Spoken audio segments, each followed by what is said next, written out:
હું Ahmedabad taxi driver છું, બરાબર, અને હું અમદાવાદમાં ટેક્સી ચલાવું છું. અને ઘણા ટાઈમથી જોવામાં આવે છે કે ઓલા, ઉબેર ને રેપિડો જે કંપની છે એ અમારું શોષણ કરી રહી છે. અને સરકાર અમારા પક્ષમાં કશું બોલી નહીં રહી, એટલે અમે સ્વયંભૂ રીતે ગાડીઓ બંધ કરી રહ્યા છે અત્યારે, બરોબર. અને સરકાર થી અમારે એ જ માંગણી છે કે સરકારના ધારાધોરણ મુજબ જે ભાવ નક્કી કરવામાં આવ્યો છે એ ભાવ અમને અપાવે અને સરકાર અમારા પક્ષમાં કોઈ નિર્ણય લે એવું હું સરકારને પ્રાર્થના કરું છું.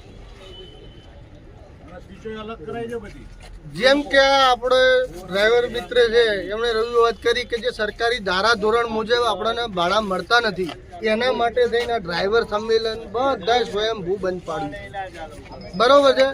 હવે ઓલા, ઉબર અને રેપિડો ત્રણેય કંપનીઓ થઈને ભેગી શોષણ ચાલુ થઈ ગયું છે. હવે પરિસ્થિતિ એ સર્જાઈ કે ગાડીઓના હપ્તા બી નીકળવા, મેન્ટેનન્સ, ડ્રાઈવરોની હાલત એટલી હદે કફોડી થઈ કે હવે ગળે આવી ગયા છે.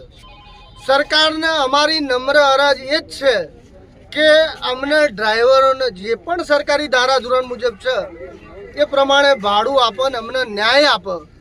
બીજું કે ઓલા, ઉબર ને રેપિડો, હવે ઓલાની અંદર મેં આની રજૂઆત કરી કે ભાઈ આ તમે ફરતી ટ્રીપો બંધ કરો, મલ્ટીપ્લાય ટ્રીપ ચાલુ કરી રેપિડોએ, એનું જોઈને ઓલાએ ચાલુ કરી. પરિસ્થિતિ એ સર્જાઈ કે આ ભાઈને જવું છે, નાઇટ કરી છે વસ્ત્રાલ, ટ્રીપ પડે છે મારામાં વસ્ત્રાલની, મારે જવું ગાંધીનગર, ઓટો ક્લિકરમાં ગાંધીનગરની એક્સેપ્ટ થઈ જાય છે, હું કેન્સલ કરું છું, આ ભાઈ બીજા 2 કલાક જુરે છે.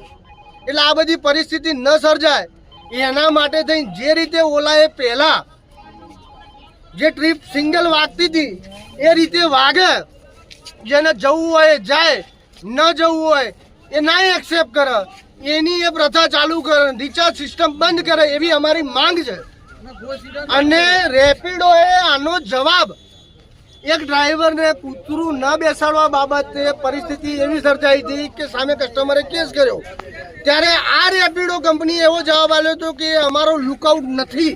એટલે સર્વ ડ્રાઈવર ભાઈઓએ નોંધ લેવી કે આ 2 કંપની ઓલા અને ઉબર 2 ચલાવવાની થાય છે. અને સરકાર જોડે આપણી એટલી જ માંગણી કે આપણી સરકારી ધારાધોરણ મુજબ આપણા જે વળતર અને જે ભાવ સરકારી ધારાધોરણ મુજબ છે એ આપે.